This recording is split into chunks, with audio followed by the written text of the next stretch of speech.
মানুষ বড়ই স্বার্থপর রে, বড়ই স্বার্থপর। বুকের মাঝে জায়গা দিলে যতন কইরা ভাঙ্গে রে অন্তর।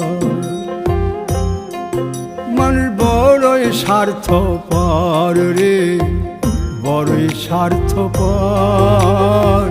বুকের মাঝে জায়গা দিলে যতন কইরা ভাঙ্গে রে অন্তর। অচিনা এক জংলা পাখি যতন কইরা বুকে রাখছি, বুকের পাজর ভাঙ্গা সে যে সাজায় অন্যের ঘর রে, সাজায় অন্যের ঘর। মানুষ বড়ই স্বার্থপর রে, বড়ই স্বার্থপর। বুকের